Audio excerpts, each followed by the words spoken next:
Hi అండి, welcome to my channel.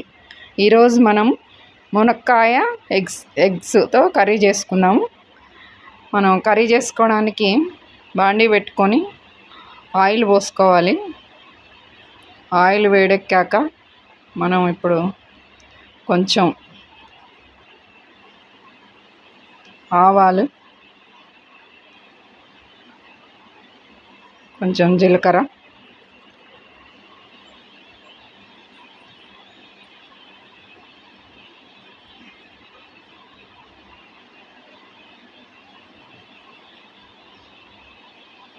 ఆవాలు మనం చిటపటలాడే వరకు ఉంచుకోవాలి, ఎందుకంటే అందులో ఉన్న ఆయిల్ అంతా వస్తుంది బయటికి. అప్పుడు జీలకర్ర, ఉల్లిగడ్డ ముక్కలు, పచ్చిమిర్చి వేసుకొని మంచిగా వేపుకోవాలి. ఇవి వేగుతూ ఉంటే మనం చిటికెడు సాల్ట్ వేసుకోవాలి. ఒక 2 రెమ్మల కరివేపాకు వేసుకొని మంచిగా మగ్గించాలి. ఇది మగ్గుతూ ఉంటే మనం 1-2 సార్లు కలిపామనుకో తొందరగా మగ్గుతుంది. చిటికెడు సాల్ట్ వేస్తే తొందరగా మగ్గుద్ది. మునక్కాడలు పప్పుచారు, మునక్కాడ సాంబారు, మునక్కాడ లేనిది అసలు కర్రీస్ ఎక్కువ చేసుకోరు మన ఫంక్షన్లల్లో. మనం కూడా ఇప్పుడు మునక్కాయ ఎగ్స్తో మనం కర్రీ చేసుకుంటున్నాం కాబట్టి ఈ ప్రాసెస్ మీరు చూడండి. ఇప్పుడు సాల్ట్ వేసుకున్నాం, తొందరగా మగ్గిపోతుంది. ఇప్పుడు మనం కడిగి పెట్టుకున్నటువంటి ములక్కాడల్ని కూడా మనం వేసుకోవాలి. ఇప్పుడు మనం ఈ పోపులో వాటిని మంచిగా ఫ్రై చేసుకుంటే బాగా టేస్ట్ ఉంటాయి. ఎందుకంటే ఆనియన్స్తో పాటు అవి కూడా పచ్చి వాసన పోయే వరకు మనం మగ్గించుకోవాలి. అవి మగ్గాక మనం ఇప్పుడు 1-2 సార్లు కలుపుకోవాలి. అవి ఉట్టిగా మగ్గిపోతాయి, ములక్కాడలు కాబట్టి తొందరగా మగ్గిపోతాయి. అవి మగ్గాక ఇప్పుడు మనం సరిపడ పసుపు వేసుకోవాలి. పసుపు వేసుకొని కలపాలి. అంటే మనం పోపులో కూడా వేసుకోవచ్చు, కానీ పోపులో వేస్తే తొందరగా మాడిపోతుందని నేను ముక్కలు వేసాక పసుపు వేసాను. ఇట్లా కూడా మాడిపోదు అన్నట్టు ఇట్లా వేసుకుంటే. పసుపు తాలింపులో తగినంత సాల్ట్ వేసుకోవాలి.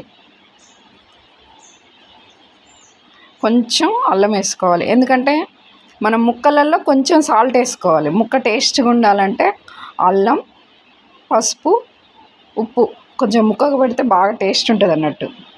ఇప్పుడు ఈ తాలింపులో ఇవి వేగే వరకు మనం వేపుకోవాలి. అప్పుడు ముక్క మనకు బాగా టేస్ట్ ఉంటుంది. ఇవి మగ్గుతూ ఉంటే మనం టమాటాలు కట్ చేసుకోవాలి.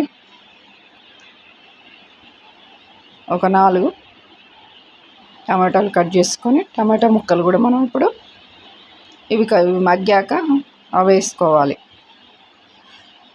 మగ్గిపోయినాయి. ఇప్పుడు మనం వీటిని ఏం చేయాలంటే మధ్యలో వేసుకోవాలి. మునక్కాయలు అటు ఇటు పక్కకని నడి మధ్యలో టమాటా ముక్కలు వేసుకుంటే తొందరగా మగ్గిపోతాయి.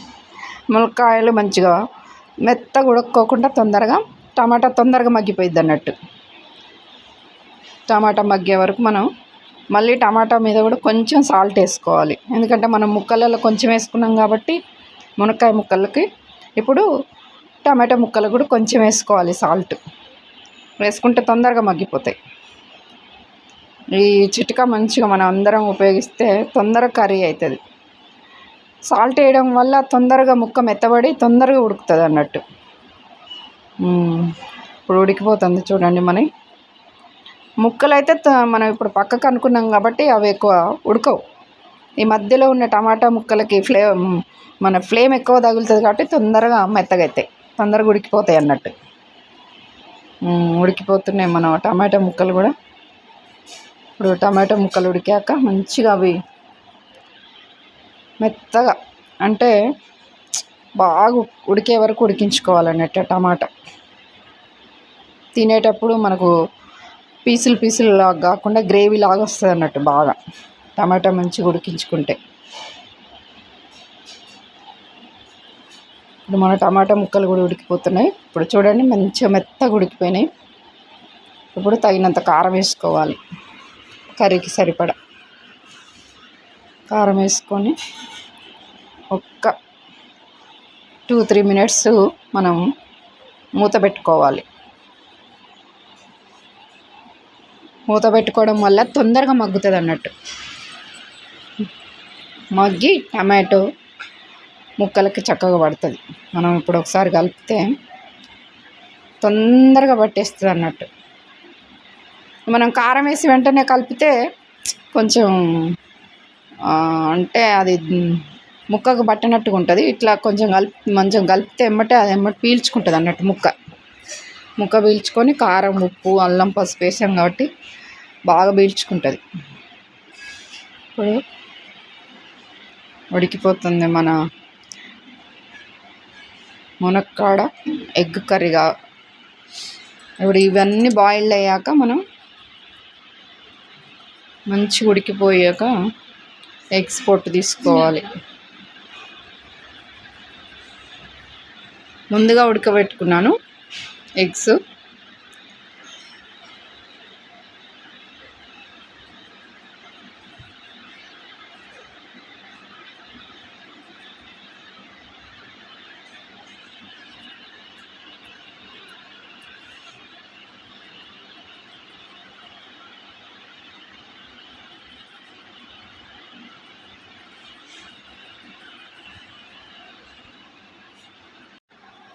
ఇప్పుడు మనం కొంచెం ధనియాల పొడి వేసుకోవాలి.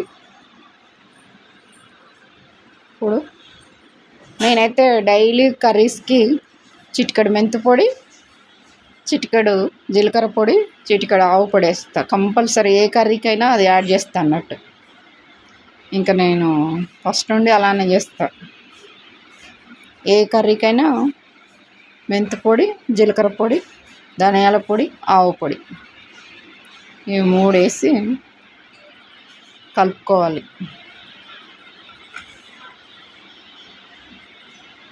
చివరిగా కస్తూరి మేతి కొంచెం నలిపి వేసుకోవాలి. కర్రీ చాలా టేస్ట్ ఉంటుంది. ఫంక్షన్లలో ఇది ఎక్కువ వాడతారు అన్నట్టు, ఈ కస్తూరి మేతి. ఆ ఫ్లేవరే వేరు, బాగుంటుంది. ఇప్పుడు కర్రీ అయినట్టే, మనం కర్రీ దగ్గర పడ్డది మొత్తానికి.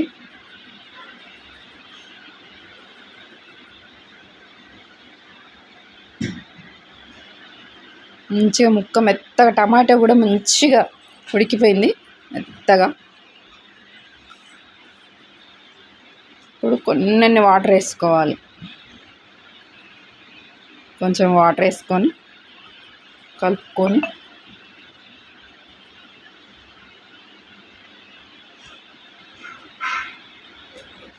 చూడండి ఎంత బాగుందో, గ్రేవీగా. టమాటా పీసులాగా కనిపించవు అస్సలే. ఇప్పుడు ముందుగా నేను ఎగ్స్ బాయిల్ చేసుకొని పక్కకు పెట్టుకున్నా. ఇప్పుడు అవి పొట్టు తీసుకొని, ఎగ్స్ అన్ని పొట్టు తీసుకొని చూడండి, ఎగ్స్ కూడా మంచిగా ఉడికిపోయినాయి. మన కర్రీ కూడా ఇప్పుడు మొత్తం ఆయిల్ పైకి వచ్చేసింది. ఇప్పుడు మనం పొట్టు తీసుకొని పక్కకు పెట్టుకున్న ఎగ్స్ చిన్న ఘాటు పెట్టుకొని, చాకుతోటి ఘాటు పెట్టుకొని అందులో వేసుకోవాలి. కర్రీలో ఘాటు పెట్టడం వల్ల ఏంటంటే మన కర్రీలో ఉన్న జ్యూస్ అంతా ఎగ్గుకు పడుతుంది అన్నట్టు, పీల్చుకుంటుంది ఎగ్. మన ములక్కాడ జ్యూసు, టమాటోది బాగా పీల్చుకుంటుంది ఎగ్ పీల్చుకొని, ఎగ్ తింటుంటే కూడా బాగా టేస్ట్ ఉంటుంది అన్నట్టు. చివరిగా మనం కొత్తిమీర కట్ చేసుకొని వేసుకోవాలి. సన్నగా కట్ చేసుకోవాలి కొత్తిమీర. చేయితో కూడా వేసుకోవచ్చు తుంచి, కానీ ఇట్లా కట్ చేసి వేసుకుంటే ఇంకా బాగుంటుంది. తుంచేస్తే కూడా బాగుంటుంది. ఇంకా ఎవరికి అనుకూలంగా వాళ్ళు. అయిపోయిందండి, రెడీ. మునక్కాడ egg curry ready. Thank you for watching. Share చేయండి, లైక్ చేయండి, సబ్స్క్రైబ్ చేసుకోండి. Thank you.